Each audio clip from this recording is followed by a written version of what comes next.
Джеймс Рейнольдс, Sales Engineering, директор MediaKind, 3 ключевые инновации NAB, стриминг с супернизкой задержкой, программируемая целевая реклама, миграция в облако. James, please, your next speech is yours. Right, so it will be 3 of us. I will do the introduction and then my colleagues will continue. So thanks a lot to TKT team to give us an opportunity to speak today. So first let me introduce myself and my colleagues. I am Nataila Kopylove, Regional Director of Sales at MediaKind. James Reynolds, Paul Donovan are the technological experts of MediaKind. Both James and Paul were at NAB this year, where MediaKind had a beautiful booth. And Paul and James will introduce the best and the newest of our technologies. I believe most of you are familiar with MediaKind, even though you might not recognize the name of MediaKind, because MediaKind used to be Ericsson Television in the past, and Ericsson still has 49% of shares of the company. And Ericsson Television inherited the technologies of Tandberg, of NVIDIA, and Microsoft Media Room and Fabrics. That's why I believe a vast majority of the broadcasters worldwide already got experience with MediaKind equipment in the past or even today, I think. So I give a word to James and Paul. Thanks, Natalia. James, are you with us? Classic mute. Good afternoon, everybody. Thanks, Paul. Just before we get into some of the innovations that we showed at NAB and some of the key sort of market trends that we see tracking out of that show and through 2022, just to elaborate on that scene setting from Natalia about MediaKind. So our portfolio, and when we look at our technology, the areas that we're focused in are really across these 3 sort of pillars here. So within contribution and distribution, so that's really looking at acquisition of content from source and distribution of that in the highest quality with the lowest latency, typically from a contribution and a distribution network perspective. So broadcaster to broadcaster, broadcaster to affiliate. So that's where we're looking at sort of all IP workflows with 2110 and high quality mezzanine encoding and delivery using 422 10-bit video signals. In the middle, we then focus more on what we call consumer delivery. So that's our sort of broadcast, streaming and on-demand head-end solution. So really looking at how we can drive content at the highest quality and availability out to consumers using our solutions to do that, whether that's broadcast, satellite, cable, IPTV, streaming, and or for file-based as well. And then finally, on the right-hand side, looking at that consumer experience, so the actual platform side of how consumers can access that content, how you can manage the subscriber and the platform that interfaces to them to actually make that content available out onto the plethora of devices. So when we step through what we're kind of looking at and some of the innovations that come out of NAB, it's really focused on those 3 core pillars, which is where we focus our innovation at MediaKind.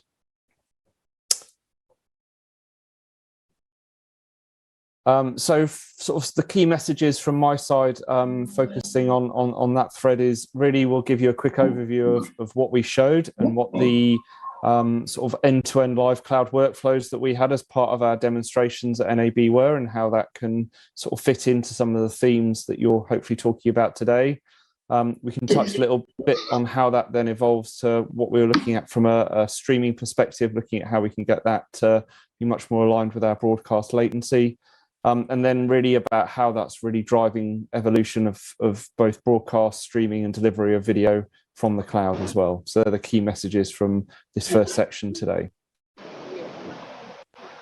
So for those of you, if you are lucky to make it to NAB, the key focus of everything we did from a demonstration and a technology focus was around our Live Without Limits branding. And that was really about showing how MediaKind can help deliver the highest quality live content at scale across multiple different delivery networks.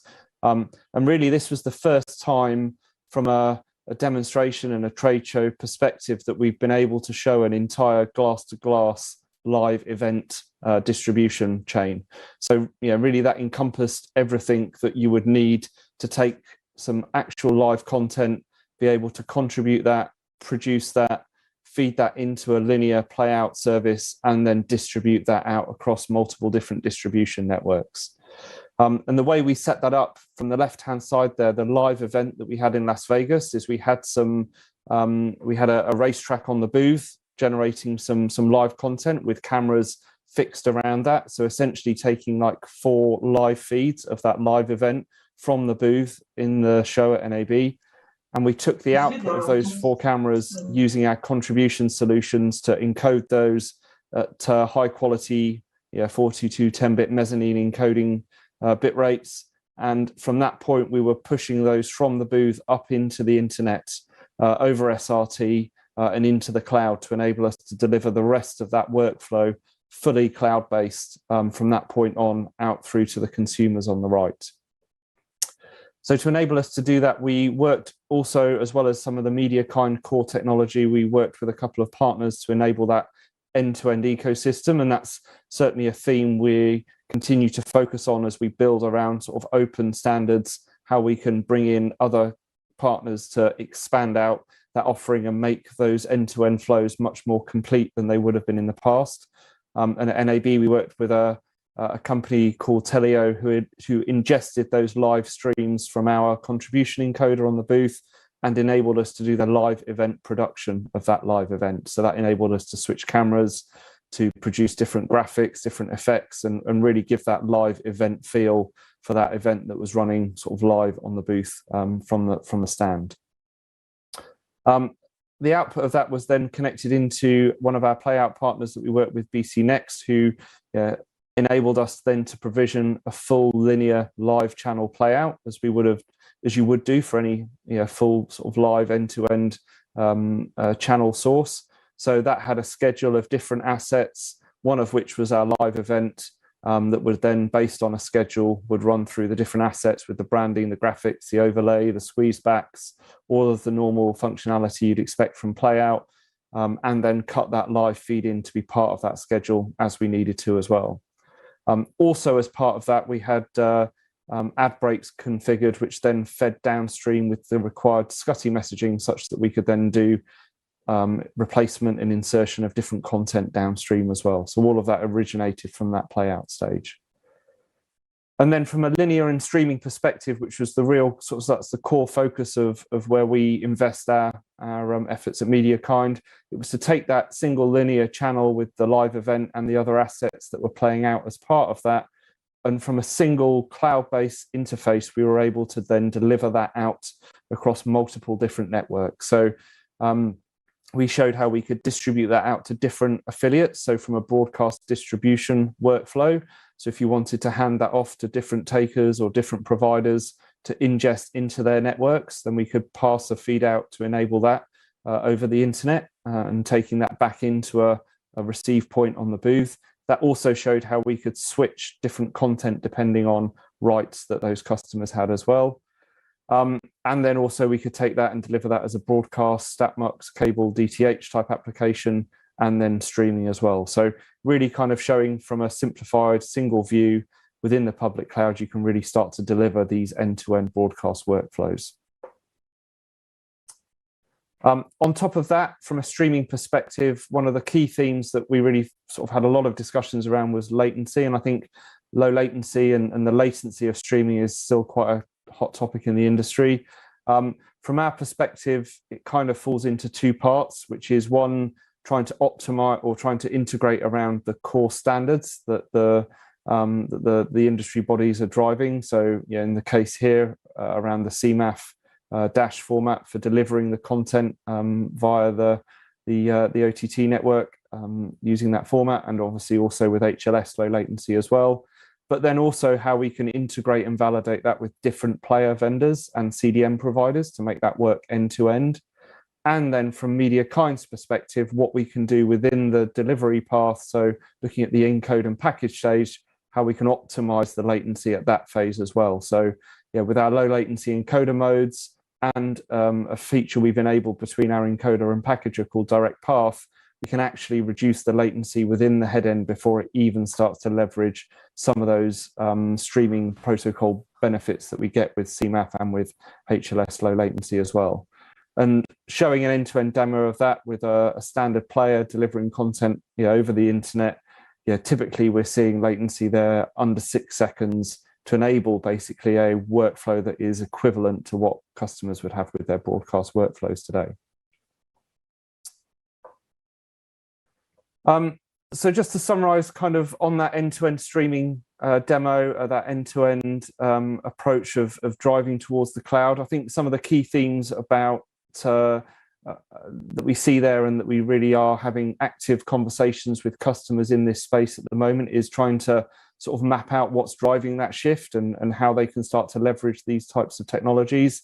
And there's a few of the sort of core themes that we see in the industry around that. I think one of the key evolutions we've been focused on is being able to provide a much simpler front end to deploy and automate the deployment of primarily live channels and live events for different types of workflows. So specifically for the delivery of event-based services and sports events, we've enabled our front-end API to integrate into customer schedule engines and been able to ingest a schedule from them, and based on that schedule, automatically trigger the deployment of live events using our cloud-based API and streaming platform that sits behind that. So that ability to properly integrate and scale events up and down much more dynamically is something that is really a core sort of focus on driving some of those shifts from what people would have built on-prem into cloud-based workflows previously. I think some of the evolutions in the industry around software and competition in the space about trying to innovate more quickly. Systems need to be patched, updated. They need to be modified much more frequently than they would have done in the past. So driving towards the cloud really enables organizations to start to leverage that and start to drive those types of workflows. But what are the key considerations and what are some of the challenges that we're trying to help with and address when it comes to trying to solve some of these problems by leveraging the cloud and public cloud deployments to enable you to start to tackle some of these problems? So I think, really trying to remain agnostic. And I think from our point of view, it's providing a platform that can run in any cloud provider, but do it in a very consistent way. So from an operations, a deployment perspective, you can take a single front-end platform, API, a UI, and deliver and configure and run services in any one of the public clouds without having to retool and reintegrate for every type of deployment that you want. And you can have that flexibility. I think when you start to build some of those workflows we showed on that first slide, they can start to get quite complex. So one of the things we've done is to build those workflows behind our solution so that if you want to deploy, for example, a live channel, then just by deploying and starting that service, it will automatically build that end-to-end workflow for you and do it in a very consistent and reliable way. And ultimately for us, it's all about the video quality and the availability that sits behind that as well. So really trying to take the pedigree, as Nataila showed, of all of the customers globally that we've been working with in this space for the past 25 years and keep that quality of experience right the way through to these types of cloud-based deployments and workflows as well. With that, I shall hand over to Paul to walk through some of the other innovation areas that we were talking about at NAB. Thanks, James. Hopefully I'm coming through loud and clear. Good day, everyone. I was about to say good morning, but I think given the time zones, it's probably afternoon for most people on here. My name is Paul. I look after market development for our direct-to-consumer portfolio in the EMEA region and also in the US, and I'm based out of Cambridge in the UK. And we're going to spend a few minutes now looking at a couple of areas. How you can take the streams that James has been talking about and monetize them to the best effect so that you can get the best revenue streams coming into your organization, and also how you can bring them into a direct-to-consumer platform that will allow you to launch very, very quickly services to your consumer without the need for a significant amount of heavy lifting or investment in technology and services on your side ahead of the launch.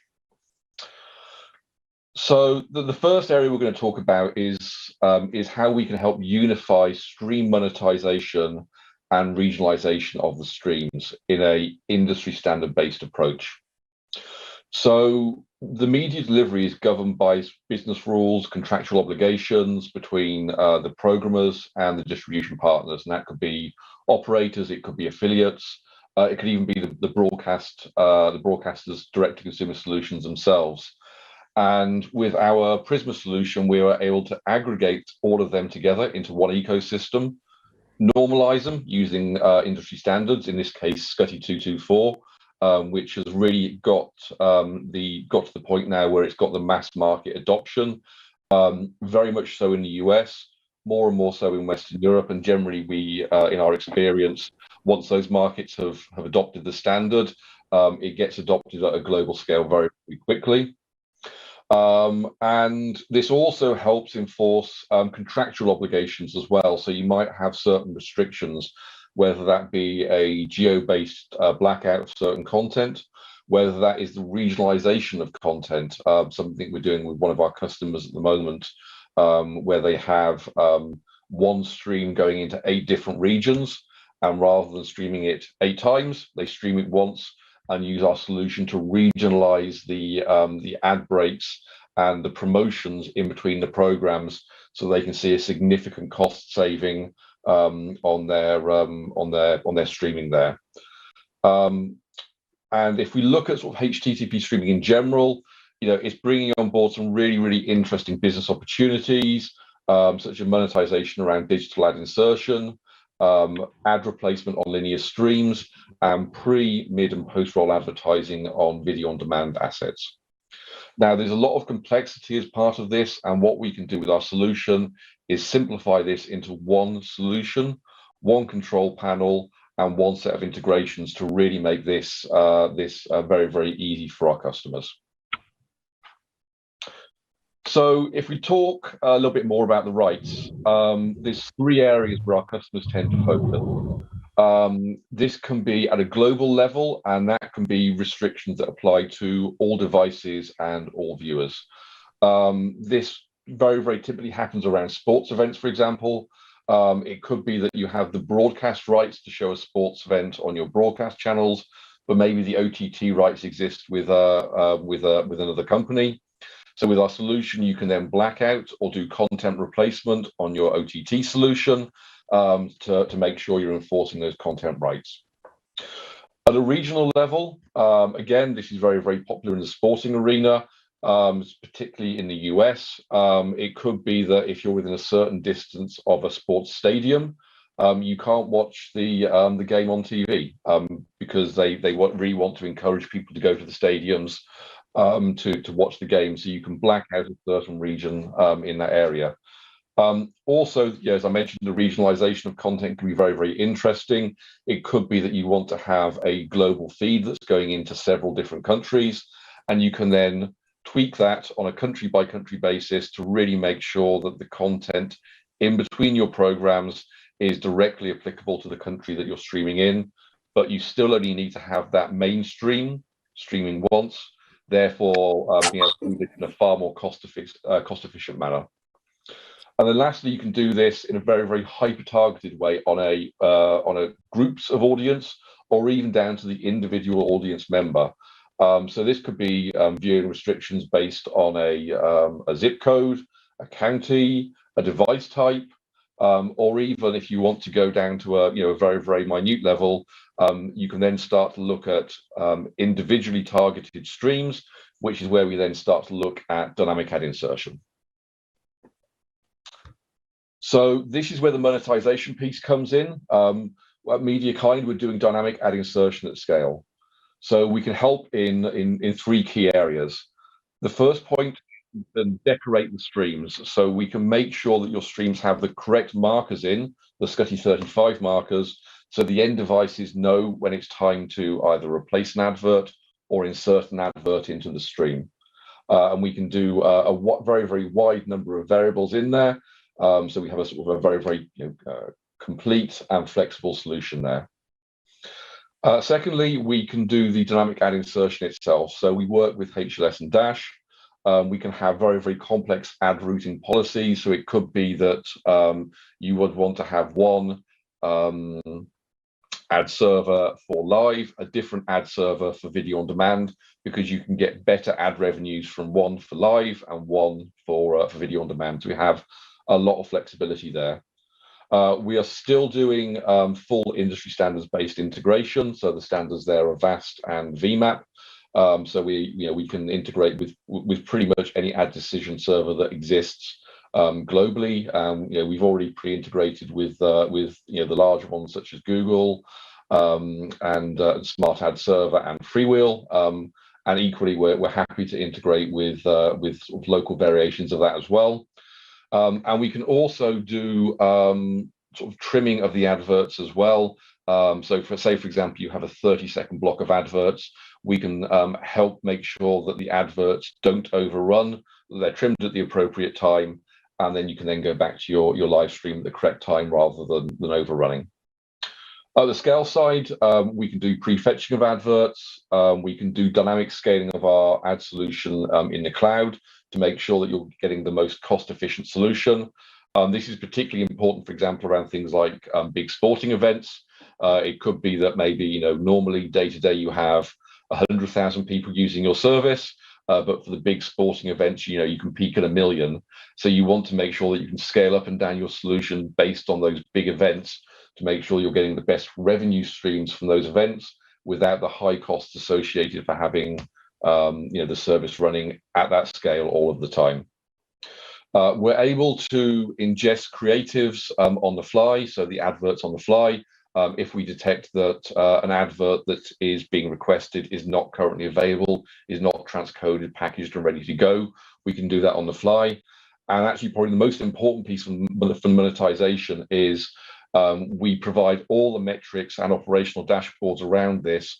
We're able to trace, track, and log when adverts are played, how much of the adverts are played, and report all of that information back into the ad server to ensure that you're getting paid and getting the maximum revenue for the adverts that are being served. Currently available is not transcoded, packaged, and ready to go. We can do that. Oh, getting a little bit of feedback there. The last piece to touch on is our MediaKind engaged direct-to-consumer platform. So this is something that we launched towards the end of last year, and we had a lot of very, very good conversations with our customers at NAB. This is an ecosystem that's combined with our streaming solutions, our personalization solutions, and our monetization solutions that brings on board subscriber management, engagement management, catalog management, your user services, and your billing services to allow you to launch an end-to-end consumer platform with fast time to market, where you control the end consumer experience, the branding, and the features and functionality that you provide to your end customers. As you can see, we've made sure this is API-based for integration with third-party solutions. And really what we're looking to do here is take the pain points away from our customers, take away the things that are very, very difficult to do when it comes to launching a direct-to-consumer platform, and allow them to focus on the more interesting things, the things where they can add value, such as I mentioned, the user experience, or equally the additional things that can go around the edge of this, such as fan engagements for our sports customers, or additional features and functionality for our broadcast customers, things like the ability to have quizzes, sort of very, very high quality engagement features that can come from some of our partners in this ecosystem. A great example of this is one of our customers with their Has Got Talent brand.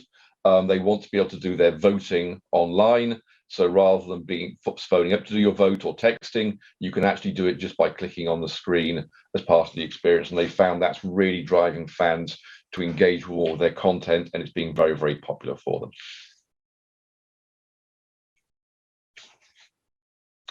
So with that, hopefully we've got a few minutes for any questions.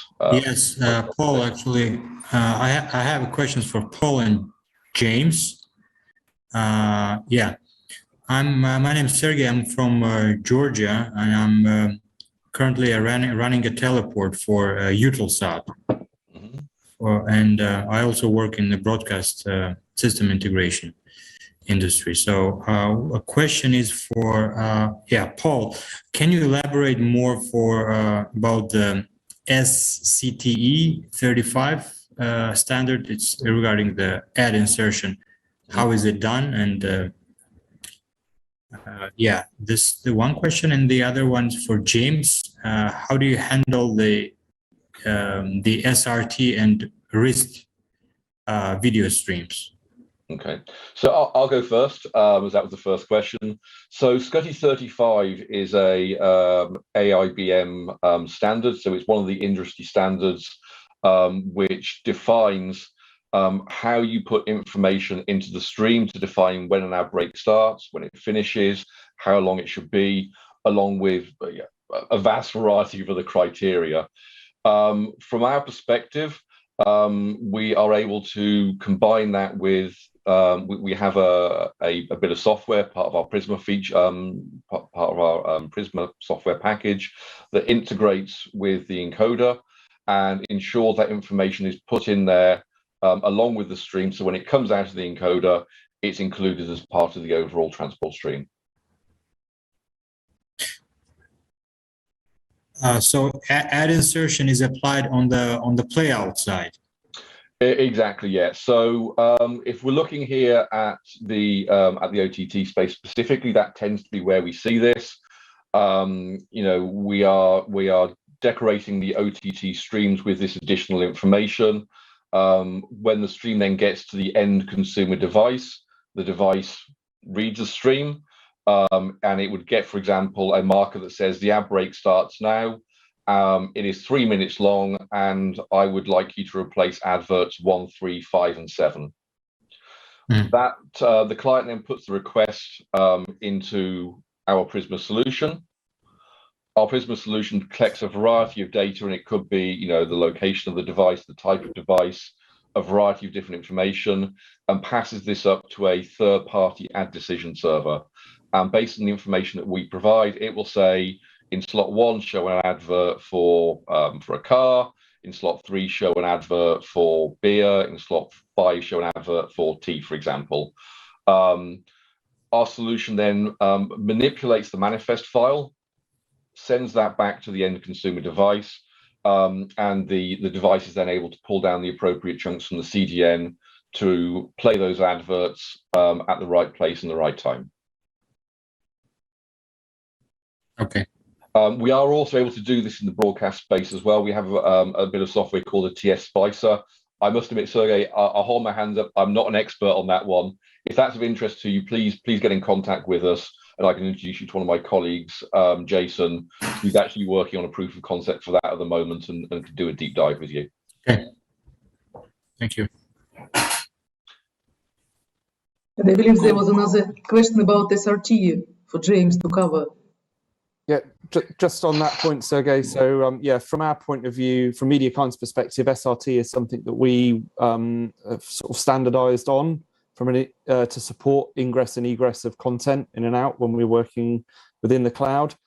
So from a solution perspective, both at the contribution end and then in the cloud streaming platform end, that's something that we support and can use as our sort of default format for ingest and egress of TS-based streams.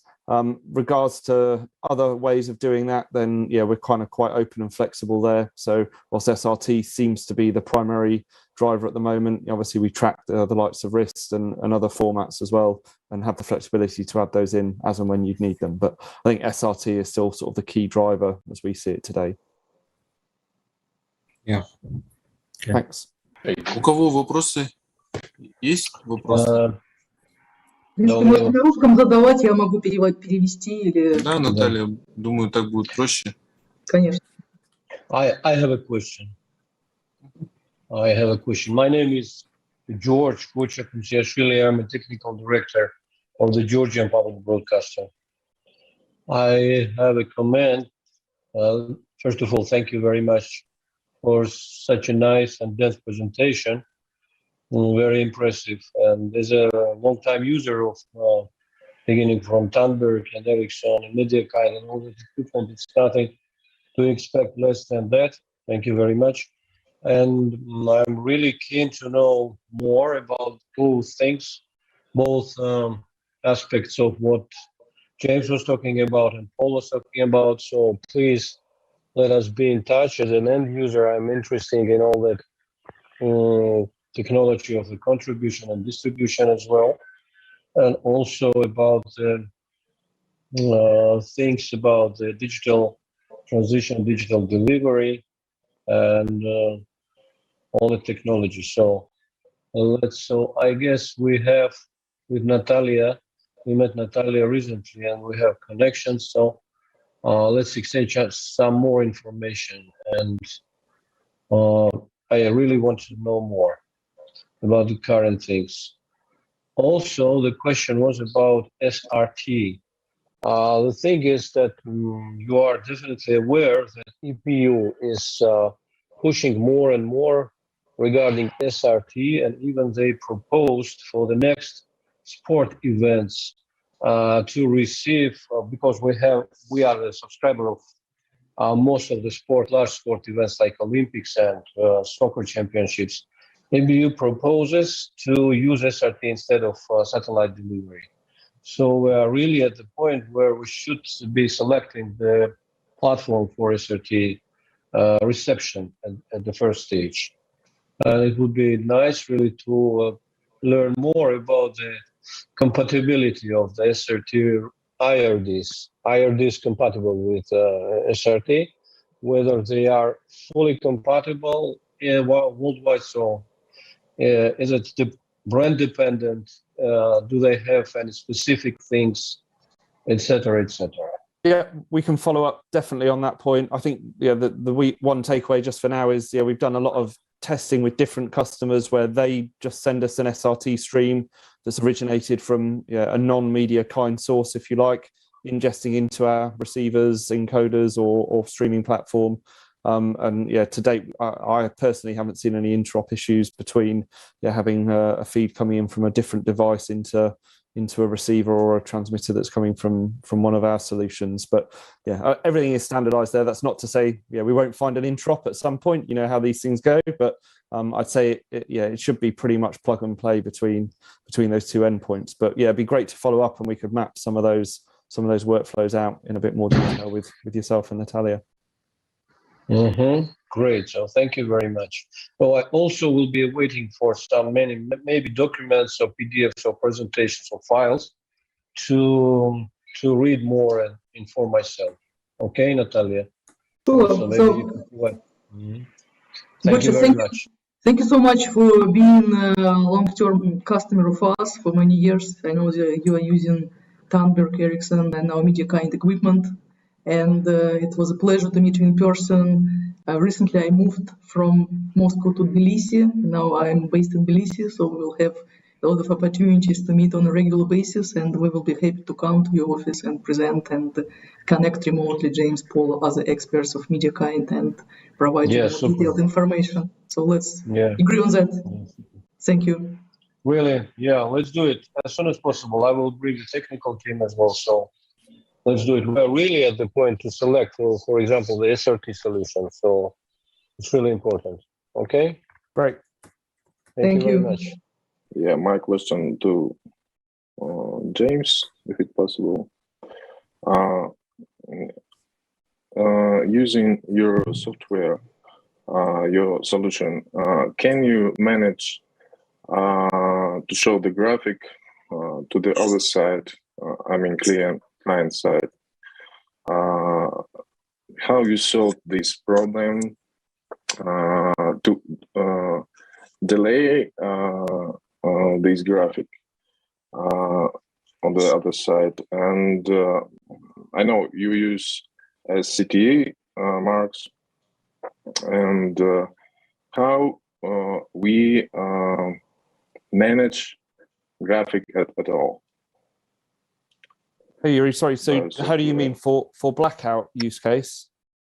I mean graphics such as pictures or maybe video rolics, maybe some video advertising on something like that.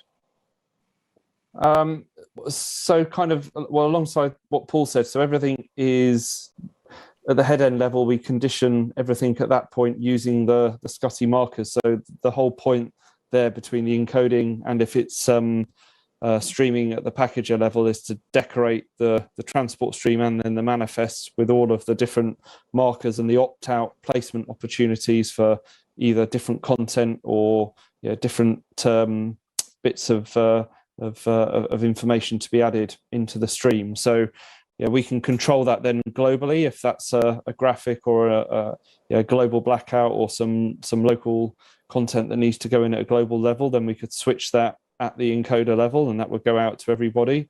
Or we can use that same marker downstream in the case of either TS splicing, as Paul said, or in the case of streaming at the client level, we can manipulate the manifest that's delivering that content based on that SCSI marker that's in the manifest.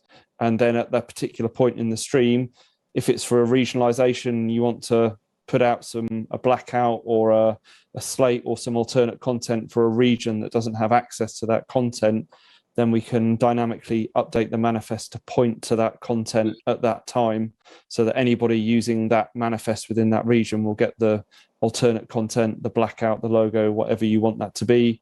And everybody else just gets obviously the main feed that has then got the main program feed on it. Does that kind of answer the question? Or apologies if I misunderstood. Okay, I got it. Thank you. Thank you, James. Any questions? У кого какие вопросы? Спасибо огромное за внимание. Коллеги, мы будем рады ответить на вопросы. Пожалуйста, свяжитесь со мной, если что-то интересно. И мы обязательно организуем отдельную встречу для кого-то, для всех. Будем рады. Спасибо. Хорошего дня. Nataila, James, Paul, thank you very much for your presentation. Everything was fine. Your company want to realize the project like a media universe. So I would love to say to you, lucky for your projects. Thank you. Thanks for your time. You're very Thank you. Спасибо большое.